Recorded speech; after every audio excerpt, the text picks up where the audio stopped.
하나님 말씀은 디모데전서 3장 1절에서 7절까지입니다. 디모데전서 3장 1절에서 7절까지 말씀 번갈아 가며 읽습니다. 제가 먼저 읽겠습니다.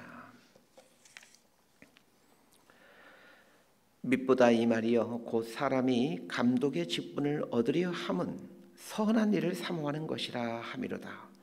그러므로 감독은 책망할 것이 없으며 하나님의 남편이 되며 절제하며 신중하며 단정하며 나그네를 대접하며 가르치기를 잘하며 술을 즐기지 아니하며 구타하지 아니하며 오직 관용하며 다투지 아니하며 돈을 사랑하지 아니하며 자기 집을 잘 다스려 자녀들로 모든 공손함으로 복종하게 하는 자라야 할지며 사람이 자기 집을 다스릴 줄 알지 못하면 어찌 하나님의 교회를 돌보리요. 새로 입교한 자도 말지니 교만하여져서 마귀를 정죄하는 그 정죄에 빠질까 하며 7절 함께 있습니다. 또한 외인에게서도 선한 증거를 얻은 자라야 할지니 비방과 마귀의 올무에 빠질까 염려하라. 아멘. 오늘 본문과 내일 본문은 이 직분에 대한 내용입니다. 교회의 타락은 직분의 타락에서 시작됩니다. 이 중세 교회가 타락했던 게 이 사제직에 대한 타락에서 중세 교회 타락이 오게 됩니다. 인사가 만사라는 말이 있듯이 어떤 사람이 세워지느냐에 따라 공동체의 운명이 결정이 됩니다. 그래서 교회의 가장 큰 행사가 임직식이라 할 수 있습니다. 임직식이라는 행사가 중요한 것이 아니라 누구를 직분자로 세우느냐가 중요하다는 얘기입니다. 오늘 한국 교회는 직분이 남용되고 있습니다. 목회자들에게 있어서 가장 큰 유혹 중에 하나는 직분으로 성도를 붙잡으려고 하는 것입니다. 중직을 맡게 되면 최소한 다른 길로 가지 않는다는 생각을 적지 않는 목회자들이 하고 있습니다. 그건 성도들도 마찬가지인 것 같습니다. 또한 그것이 현실이죠. 결국 직분의 남용이 교회 공동체의 수준을 저하시켰고 결국 그것이 전도의 문을 막는 폐단을 만들어낸 것입니다. 모든 것이 그렇지만 성경의 원칙을 벗어나게 되면 결국 그것이 발목을 붙잡습니다. 그래서 힘들지만 교회는 성경의 원칙을 붙잡으려고 애를 써야 합니다. 오늘 본문이 다루고 있는 직분은 감독이라는 직분이고 내일 본문에서는 집사라는 직분을 다루게 됩니다. 중요한 것은 이 감독이라는 직분이 구체적으로 무엇이냐는 것입니다. 오늘날 감독이라는 직분은 없습니다. 물론 감리교회에서는 우리 장로교회 총회장과 같은 위치를 감독이라고 말하는데 거기서는 직책으로서의 감독이지 직분으로서의 감독이 아닙니다.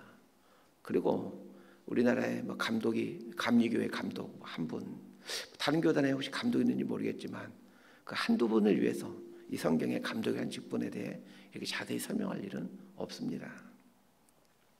신약 성경의 서신서에는 이 감독이라는 직분도 등장하고 장로라는 직분도 등장합니다. 이 두 개의 직분을 명확히 이해해야 성경이 바르게 이해가 되어집니다. 이 두 직분을 이해하기 위해서는 초대교회 당시 교회의 모습을 알아야 합니다. 신약성경에 보면 이제 지역 이름이 등장하는 서신서들이 많이 나오죠. 예를 들면 로마서, 고린도전후서, 갈라디아서, 에베소서, 골로새서, 데살로니가 전후서 이런 성경책들이 다 지역 이름에 관련된 서신서들입니다. 로마서는 로마에 있는 교회에 보낸 편지이고 고린도전후서는 고린도에 있는 교회에 보내는 편지입니다. 자, 그러면 이 로마에 있는 교회, 고린도에 있는 교회, 에베소에 있는 교회 이런 말이 무슨 뜻이냐는 것입니다. 고린도 교회로 예를 들어 설명해 보겠습니다. 자, 고린도에 있는 교회에 편지를 보낸다라는 말은 사실 고린도에는 하나의 교회만 있는 것이 아니라 많은 가정교회가 있습니다. 우리가 생각할 때 고린도 교회 하면 교회 이름이 고린도 교회라는 한 교회에 보내는 편지라고 생각하기 쉽습니다. 그런 게 아닙니다. 우리나라로 바꾸어 초대교회 모습을 좀 설명해 보겠습니다. 우리가 살고 있는 용인이라는 도시로 설명해 보겠습니다. 자, 용인교회라는 말이 있다고 생각해 보십시다. 이 초대교회 개념으로 이해하면 용인이라는 도시에 있는 교회들을 의미합니다. 용인교회에는 많은 가정교회들이 있습니다. 공세동에 있는 가정교회, 수지에 있는 가정교회, 처인구에 있는 가정교회, 이런 식으로 용인교회에는 많은 가정교회들이 있습니다. 초대교회 당시에는 오늘날처럼 이렇게 교회 건물이 있고 십자가 달아놓고 이런 게 없습니다. 그냥 가정에서 모이는 교회들밖에 없습니다. 이렇게 가정에서 모이는 교회들이 있는데 각 가정교회 지도자들을 장로라고 표현하고 있고, 이런 가정교회들이 모인, 예를 들면 용인교회에 많은 가정교회들이 있는데 그 가정교회들이 모인 용인교회 전체를 관할하는 사람을 감독이라고 표현을 합니다. 자, 오늘날 우리식으로 생각하면 서신서에 등장하는 장로는 개교회의 목회자라고 생각하시면 되고, 감독은 노회장 이렇게 생각하시면 될 것 같습니다. 초대교회 당시 장로와 감독의 직분이 목회자를 가리키고 있지만, 우리는 오늘 본문에 나오는 감독을 통상적으로 교회의 지도자로 이해하도록 하겠습니다. 왜냐하면 사실 초대교회 장로나 이 감독은 정상적인 신학을 배우신 분들이 아닙니다. 그냥 성도 중에서 가르치는 은사가 있고 교회 지도자가 될 만한 사람이 목회자의 역할을 하는 것이었습니다. 그러기에 이 장로와 감독을 오늘날 교회의 지도자 이렇게 이해하시면 좋을 것 같습니다. 그러면 교회의 지도자가 아닌 일반 성도들은 여기에 해당되지 않으니 들을 필요가 없는 것 아닙니까? 뭐 이런 질문이 생깁니다. 그렇지 않습니다. 모든 그리스도인은 교회의 지도자로 서가야만 합니다. 그렇기 때문에 오늘 본문에서 말하는 교회 지도자의 자질을 갖기 위해 모든 성도들은 노력을 해야만 합니다. 자, 1절 말씀을 함께 보도록 합니다. 시작. mit보다 이 말이요 곧 사람이 감독의 직분을 얻으려 함은 선한 일을 사모하는 것이라 함이로다.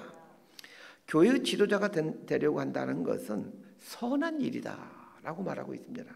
그렇기 때문에 모든 그리스도인들은 교회의 지도자가 되기 위해서 애를 쓰셔야 됩니다.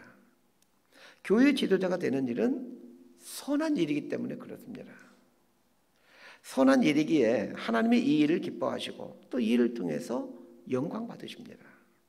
그런데 주의해야 될 것이 있습니다. 교회 지도자가 되는 것이 참 선한 일이지만, 하나님 보시기에 너무나 아름답고 좋은 일이지만 우리가 힘써야 될 것이 있습니다. 교회 지도자로서의 자질을 갖추어가는 것입니다. 교회 지도자로서 자질을 갖추지 않으면서 교회 지도자가 되겠다는 것은 자신뿐만 아니라 교회 공동체를 어렵게 합니다. 신학교를 입학할 때 이제 면접을 보게 되는데, 그 면접을 보면서 그 신학대학교 교수님들이 이제 주로 하는 질문이 소명에 대한 질문입니다. 당신은 왜 신학교에 오려고 하십니까? 이런 질문을 꼭 하게 됩니다. 누군가 저에게 목사님은 목사로서의 소명을 받으셨습니까? 라고 질문한다면 좀 답변하기가 쉽지 않을 것 같습니다. 사실 저는 하나님으로부터 목사가 되거라 이런 음성을 들은 적이 없습니다. 제가 신령하지 못해서 그런지는 모르겠지만 분명한 사실은 저는 하나님으로부터 어떤 음성을 들은 적이 없습니다. 그런데 적지 않은 목회자들과 목회 후보생들이 하나님의 음성을 들었다라고 얘기를 합니다. 제가 공부한 장로의 신학대학교는 면접 때 이런 하나님의 음성을 듣고 신학교에 왔다라고 말하면 바로 떨어뜨립니다. 저는 목사가 되어야 되겠다고 생각한 것은 목사가 하는 일이 영혼을 구원하는 일이기에 그 일이 가장 보람되고 의미 있는 일이다라고 판단되었기 때문에 그래서 목사가 되었습니다. 저는 그것이 제가 받은 소명이라고 믿습니다. 싱거운 부르심인 것 같지만 그러나 저에게는 그 부르심이 전부입니다. 부르심에는 개인적인 부르심과 공동체의 부르심이 있습니다. 개인적인 부르심이란 하나님께서 자신을 부르신 체험이나 혹은 깨달음을 말하는 것이고, 공동체적 부르심이란 공동체 안에서 형제님은, 자매님은 목사로서 충분한 자질과 은사가 있기에 당신은 목사가 되어야 합니다. 이렇게 생각해주고, 또 사람들이, 공동체 사람들이 저분 정도면 당연히 목사가 되어야지, 이렇게 생각하는 것이 공동체적 부르심입니다. 제가 볼 때는 개인적 부르심보다 더 중요한 것이 이 공동체적 부르심입니다. 적지 않은 사람들이 사업 실패하면, 또 직장에서 잘리게 되면 신학교 갑니다. 그러나 사업 실패하고 신학교 가면 목회도 실패합니다. 그러니까 사업 실패하고 하니까 신학교 가겠다는 생각은 빨리 버리셔야 됩니다. 주변에 혹시 그러신 분이 있다면 좀 말려주시길 바랍니다. 교회 공동체 내에서 정말 당신은 목사로서 충분한 자질이 됩니다. 라는 이 암묵적인 지지와 동의가 있을 때에 그때 신학교 가서 목사가 되어야 합니다. 오늘 본문을 잘 보시면 교회 지도자의 소명에 대해서는 바울이 단 한마디도 언급하지 않습니다. 모두 자질에 대한 이야기를 하고 있습니다. 이것은 무엇을 말합니까? 자질이 소명이라는 것입니다. 자, 그러면 교회 지도자가 되기 위해서는 어떤 자질을 갖춰야 하는지를 보십시다. 자, 2절에서 5절까지 말씀 함께 읽겠습니다. 시작. 그러므로 감독은 책망할 것이 없으며 한 아내의 남편이 되며 절제하며 신중하며 단정하며 나그네를 대접하며 가르치기를 잘하며 술을 즐기지 아니하며 구타하지 아니하며 오직 관용하며 다투지 아니하며 돈을 사랑하지 아니하며 자기 집을 잘 다스려 자녀들로 모든 공손함으로 복종하게 하는 자라야 할지며 사람이 자기 집을 다스릴 줄 알지 못하면 어찌 하나님의 교회를 돌보리요. 교회 지도자인 감독의 자질을 말하면서 14가지를 말하고 있습니다. 첫 번째가 책망할 것이 없는 사람이어야 합니다. 이 말의 뜻을 알기 위해서는 책망받는다라는 말의 의미를 아셔야 됩니다. 이 책망받다에 해당하는 헬라어 단어 아네필렘프톤이라는 단어는 공격을 받지 않는다라는 말입니다. 레슬링 선수나 권투 선수가 상대방에게 공격을 당하지 않도록 자신의 어떤 빈틈을 내어주지 않는다라는 이 말에서 나오게 된 말입니다. 레슬링 선수나 권투 선수가 공격할 때 공격받을 수 있는 부위는 수십 군데입니다. 중요한 것은 이 상대로부터 공격받을 만한 틈을 주지 않는 것입니다. 우리는 다 부족하고 연약합니다. 그러나 부족하고 연약하다라는 말과 공격받을 만한 틈을 보인다, 틈을 내준다라는 것은 별개의 문제입니다. 연약하고 부족해도 다른 사람이 공격할 만한 틈을 주지 않고 살 수 있습니다. 이것은 삶의 자세를 말하는 것입니다. 말에 있어서, 행동에 있어서 다른 사람이 공격할 만한 틈을 만들지 않는 사람, 이 사람이 교회 지도자가 될 사람이 갖춰야 될 자질이라는 겁니다. 사람은 물질 앞에서 대부분 연약합니다. 저도 물질 앞에서 연약합니다. 몇백만 원 정도 가지고는 쉽게 넘어뜨리지 못하겠지만 그럼 몇 억 정도 되면 자신 없습니다. 이렇게 물질에 연약하지만 그러나 물질의 유혹 앞에서 틈을 주지 않는 것은 별개의 문제입니다. 연약하지만 틈을 주지 않을 수 있습니다. 그래서 사단이나 다른 사람으로부터 공격을 받을 틈을 만들어가지 않는 삶을 살기 위해 애쓰시고 훈련하셔야 됩니다. 특히 말과 행동에서 공격받을 만한 틈을 만들면 안 됩니다. 두 번째 자질은 한 아내의 남편이 되는 것입니다.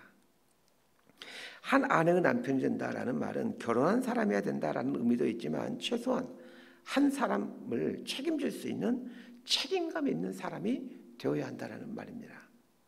한 여자를 경제적으로 책임지지 못하고 또 신앙적으로 이끌어가지 못한다면 교회 지도자로서의 자질이 되지 않는다라는 말입니다.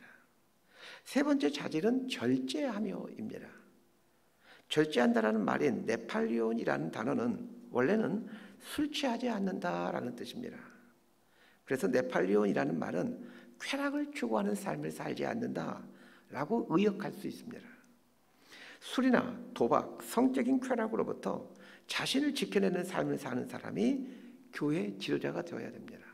자, 네 번째 자질은 신중하며입니다. 신중하다라는 말은 감정적이거나 충동적이지 않다라는 얘기입니다. 감정을 컨트롤하지 못하는 사람은 교회 지도자가 되어서는 안 된다라는 말입니다. 다섯 번째 자질은 단정하며입니다. 단정하다라는 말은 옷을 단정하게 입는다 그런 뜻이 아니라 정중하게 행동하는 것을 말합니다. 여섯 번째 자질은 나그네를 대접하는 것입니다. 나그네를 대접한다라는 말은 자신의 것을 기꺼이 나누며 사는 것을 말합니다. 음식을 나누고 숙소를 내어주는 삶을 사는 사람이 교회 지도자가 되어야 합니다. 일곱 번째 자질은 가르치기를 잘하며입니다. 이것은 하나님 말씀에 대한 식견을 갖고 다른 사람들에게 말씀의 꼴을 먹일 수 있는 자질을 갖춰야 된다라는 얘기입니다. 여덟 번째 자질은 술을 즐기지 아니하며입니다. 이 술을 즐긴다라는 말은 술자리에 오래 앉아 있는다라는 말입니다. 술을 한두 잔 마시는 것은 바울 시대에 전혀 문제가 되지 않았습니다. 다만 술을 마시는 자리에 자리를 펴고 오랫동안 앉아 있으므로 술에 취하는 지경에 이르는 것은 옳지 않습니다. 아홉 번째 자질은 구타하지 아니하며입니다. 말 그대로 자신에게 있는 힘을 사용하여 다른 사람을 불편하게 하지 않는다라는 말입니다. 열 번째 자질은 관용하며입니다. 관용은 너그러움입니다. 다른 사람에 대해 그럴 수도 있지, 이런 태도를 갖고 살아가는 사람입니다. 11번째 자질은 다투지 아니하며입니다. 다투지 아니한다라는 말은 다른 사람의 의견을 수용할 줄 아는 사람이라는 말입니다. 내 주장만 고집하지 않는다라는 말입니다. 12번째 자질은 돈을 사랑하지 아니하며입니다. 돈은 이용하는 것이지 사랑하는 것이 아닙니다. 예전에 읽었던 책에 나온 내용인데, 돈은 use, 이용하는 것이지 love, 사랑하는 것이 아니다 라는 내용의 책이었습니다. 교회는 공동체이고 더군다나 헌금이라는 이름으로 돈이 모이는 곳입니다. 그러다 보니 돈과 관련해 많은 문제가 생길 수 있는 가능성이 충분한 곳입니다. 오늘날 우리 조국교회가 비난받는 이유 중에 하나가 이 재정 때문입니다. 돈 버는 것을 추구하는 회사도 재정에 대해 비교적 투명합니다. 그런데 교회는 투명하지가 않습니다. 교회 지도자들이 교회 재정만이라도 투명하게 사용하고 또 투명하게 공개한다면 교회는 상당히 건강해집니다. 자, 6절과 7절 말씀 함께 보겠습니다. 시작. 새로 믿게 한 자도 말지니 교만하여져서 마귀를 정죄하는 그 정죄에 빠질까 하며, 또한 외인에게서도 선한 증거를 얻은 자라야 할지니 비방과 마귀의 올무에 빠질까 염려하라. 감독이란 직분과 관련해서 바울이 마지막으로 권면하고 있는 것이 새로 입교한 자는 교회 지도자에 세우지 말라는 것입니다. 위에서 말한 자질을 모두 갖춘 훌륭한 사람이라 할지라도 새로 입교한 사람이라면 교회 지도자로 세우지 말라는 얘기입니다. 왜 그렇습니까? 그것이 그 사람을 살리고 또 교회를 살리는 일이기 때문입니다. 새로 입교한 사람이 교회 지도자의 위치에 서게 되면 교만해질 수밖에 없습니다. 그래서 세우지 않음보다 못한 결과를 낳게 됩니다. 말씀 정리합니다. 교회를 세워간다는 것, 그것은 사람을 세워가는 일입니다. 특히 어떤 지도자를 세워가느냐에 따라 교회의 건강함과 교회의 영향력이 달라집니다. 저는 이미 목사가 되었습니다. 목사로서 해야 될 가장 중요한 일은 위에서 말한 감독의 자질에 합당하도록 나 자신을 다듬어가는 일입니다. 그러면서 또 다른 목사를 세워가는 일입니다. 목사의 가장 중요한 책무 중에 하나는 목사를 세워가는 일입니다. 교회 지도자가 된다는 것, 그건 참으로 선하고 아름다운 일입니다. 그러나 선하고 아름다운 일이 되기 위해서는 자질을 갖춰야만 합니다. 하나님께 사랑받는다라는 것과 쓰임받는다라는 것은 별개입니다. 하나님은 모든 사람을 사랑하시지만 모든 사람을 쓰지는 않습니다. 모든 사람이 그리스도인이 될 수 있지만 모든 사람이 지도자가 되는 것은 아닙니다. 우리 모두는 하나님으로부터 사랑을 받는 존재이지만 그러나 모두가 하나님께 쓰임받는 것은 아닙니다. 하나님께 사랑받기 위해서는 우리가 해야 될 일이 아무것도 없지만 그러나 쓰임받기 위해서는 쓰임받을 수 있는 자질을 갖춰야 합니다. 하나님께 쓰임받는 인생을 살기 위해서는 오늘 본문에서 말하고 있는 이 여러 자질들을 갖추기 위해 노력할 수 있게 되기를 바랍니다. 그러면 정확하신 하나님께서 반드시 그 사람을 사용하십니다. 하나님께 이 쓰임받음의 은총을 누려가는 저와 여러분의 삶이 되기를 진심으로 소망하고 축복합니다. 기도하겠습니다. 하나님, 주님의 몸인 교회 공동체의 지도자로 쓰임받는다는 것이 얼마나 영광스러운 일인지 깨닫게 하여 주옵소서. 우리를 충성되이 여겨 직분을 맡겨주신 하나님께 감사하며 하나님이 사용하시기에 불편한 도구가 되지 아니하도록 날마다 우리 자신을 정결하게 거룩하게 다듬어가는 노력들이 우리 삶에 있게 하여 주옵소서. 그래야 지금보다 더 존귀하고 값지게 쓰임받게 하여 주옵소서. 예수님 이름으로 기도드리옵나이다. 아멘.